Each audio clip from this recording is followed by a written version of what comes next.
ಇವತ್ತು ನನ್ನ ನಾಲಿಗೆ ಖತಮ್ ಅನ್ಕೊಂಡ್ಬಿಟ್ಟೆ. ಇವತ್ತು ಬೆಳಗ್ಗೆ ಎದ್ದು ಫೇಸ್ ವಾಶ್ ಮಾಡಿ ಫಸ್ಟ್ ಮುಖಕ್ಕೆ ಮಾಯಶ್ಚರೈಸರ್ ಹಚ್ಕೊಂಡೆ, ಯಾಕಂದ್ರೆ ಈ ಚಳಿಗೆ ಮಾಯಶ್ಚರೈಸರ್ ಕಂಪಲ್ಸರಿ. ನಾಷ್ಟಕ್ಕಂತ ಹೇಳಿ ಬಿಸಿ ಅನ್ನ ಮಾಡಿ ನಾನು ಅದಕ್ಕೆ ಚಿತ್ರಾನ್ನ ಮಾಡಿದ್ದೆ. ಚಿತ್ರಾನ್ನ ಟೇಸ್ಟಿ ಆಗಿದೆ ಅಂತ ಹೇಳಿ ನನ್ನ ಹಸ್ಬೆಂಡ್ ಒಂದ್ ಪ್ಲೇಟ್ ಜೊತೆ ಇನ್ನೊಂದ್ ಪ್ಲೇಟ್ ತಿಂದು ಇಲ್ಲಿ ಕೆಲ್ಸಕ್ಕೆ ಹೋಗ್ತಾ ಇದ್ದಾರೆ. ಅವ್ರ ಕೆಲ್ಸಕ್ಕೆ ಹೋಗೋದಿರ್ಲಿ, ಆಜಾದ್ ಮಮ್ಮ ನಾನು ಕೆಲ್ಸಕ್ಕೆ ಹೋಗ್ತೀನಿ ಅಂತ ಹೇಳಿ ಅಳಕ್ ಸ್ಟಾರ್ಟ್ ಮಾಡ್ಬಿಟ್ಟ. ಮತ್ತೆ ನಾನು ಆಜಾದ್ ಬೇಡ ಬೇಡ ಇವಾಗ್ಲೇ ಬೇಡ, ಫಸ್ಟ್ ಓದ್ಕೋ ಆಮೇಲೆ ಕೆಲ್ಸಕ್ಕೆ ಹೋಗುವಂತೆ ಅಂತ ಹೇಳಿ ಹೆಂಗೋ ಒಂದ್ ಸ್ವಲ್ಪ ಸಮಾಧಾನ ಹಿಂಗೋ ಅವ್ನಿಗೆ ಸಮಾಧಾನ ಮಾಡಿ ನಾನು ನಾಷ್ಟ ಮಾಡ್ಕೊಂಡೆ. ಇದಕ್ಕೆ ನಾವು ಖಾರಿ ಅಂತೀವಿ, ಕನ್ನಡದಲ್ಲಿ ಏನಂತಾರೆ ಅಂತ ಹೇಳಿ ನನಗೆ ಗೊತ್ತಿಲ್ಲ. ನಿಮಗೆ ಏನಾದ್ರು ಗೊತ್ತಿದ್ರೆ ಈ ಖಾರಿಗೆ ಒಂಥರ ನಾನು ಅಡಿಕ್ಟ್ ಆಗ್ಬಿಟ್ಟಿದೀನಿ. ಇದು ಇಲ್ಲ ಅಂತಂದ್ರೆ ನನಗೆ ಟೀ ಕುಡಿಯಂಗೆ ಅನ್ಸಲ್ಲ. ಹಂಗಾಗಿ ನಾನು ಇವತ್ತು ಜಾಸ್ತಿನೇ ತರಿಸ್ಕೊಂಡಿದ್ದೆ.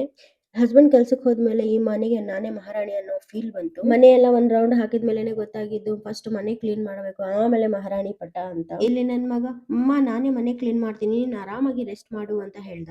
ಮತ್ ನಾನು ಬೇಡ ಬೇಡ, ನೀನೇನಾದ್ರೂ ಕ್ಲೀನ್ ಮಾಡ್ಬಿಟ್ರೆ 1 ಅವರ್ ಆಗೋ ಕೆಲಸ 2 ಅವರ್ ಆಗುತ್ತೆ, ಅಲ್ಪ ಸ್ವಲ್ಪ ಕ್ಲೀನ್ ಇರೋ ಮನೇನು ಗಲೀಜಾಗುತ್ತೆ ಅಂತ ಅನ್ಕೊಂಡು ಫಸ್ಟ್ ನಾನು ಕಸ ಗುಡಿಸ್ಕೊಂಡೆ, ಆಮೇಲೆ ಬಟ್ಟೆ ಒಣಗ ಹಾಕೋ ಬಾರಿ.